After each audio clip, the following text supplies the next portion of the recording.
Panther was burning. The crew never saw what hit them. Nothing was supposed to reach them at that range. Nothing was supposed to be able to do that. That was the whole point of the Panther. 76 millimeters of frontal armor, a gun that could punch through anything the Allies fielded at 1,000 meters. When it rolled into Normandy in the summer of 1944, German crews knew what they were sitting in, the most powerful tank on the battlefield. Regular Shermans burned when they got close enough to try, so they stopped trying. Allied tank crews learned fast. Don't engage a Panther frontally. Don't engage it at range. Don't engage it at all if you can avoid it. The kill ratio told the story. 1 Panther for every 5 Shermans, sometimes more. German crews advanced through the Normandy hedgerows with a specific kind of confidence. Not reckless, just certain. Certain that what they were sitting in meant the engagement was already decided before it started. They'd seen it proven over and over. Then the pattern broke. It didn't close the distance. It didn't try to flank. It sat at a range where Shermans weren't supposed to be dangerous. And it fired. The Panther that had never been touched was burning before the crew understood what happened. The Sherman Firefly didn't look different from the outside. Same hull, same silhouette, same profile that German crews had learned to dismiss. But the gun was wrong. The standard Sherman carried a 75 millimeter, effective against infantry, light armor, buildings. Against a Panther's frontal armor at combat range, it was nearly useless. German crews knew this.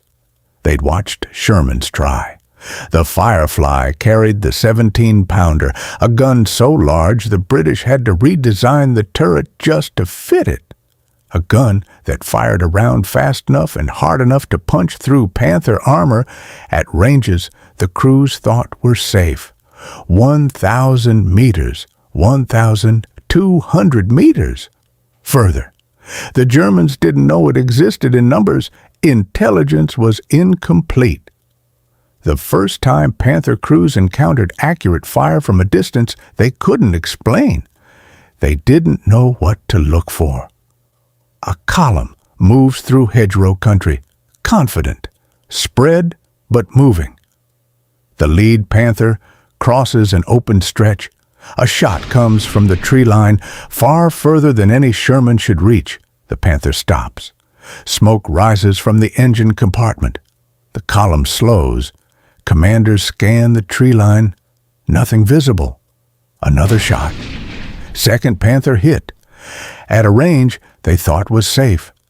The column that had rolled through Normandy untouched doesn't know what's killing it. And that's the moment everything starts to shift. The Germans figured it out fast. Not what was killing them, just that something was. After action reports came back with the same description.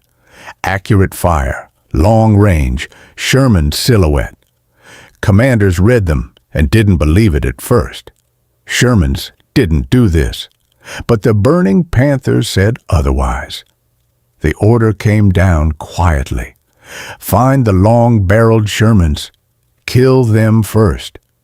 Before anything else, not the infantry, not the artillery positions, not the other Shermans.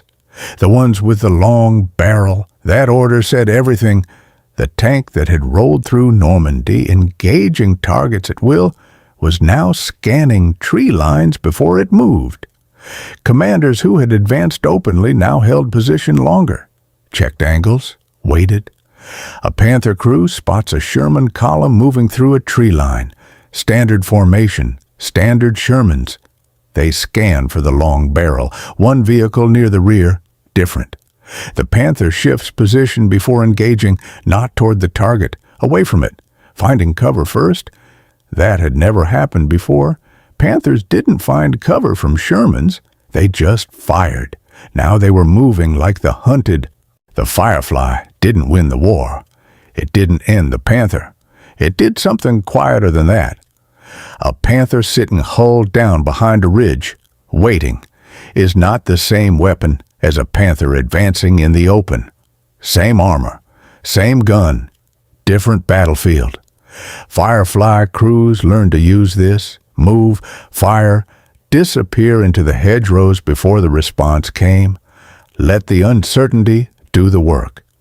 Because uncertainty was the weapon now, not the 17-pounder, the not knowing.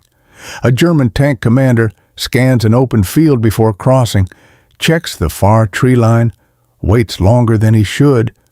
The column behind him waits too. Time lost, position lost, initiative lost, all because of a Sherman that wasn't supposed to be dangerous.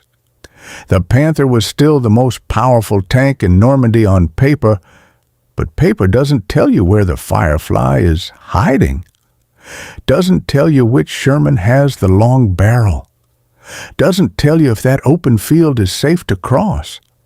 The tank that ruled Normandy was still there, still armed, still armored, just no longer certain. And a tank that isn't certain has already lost something it can't get back.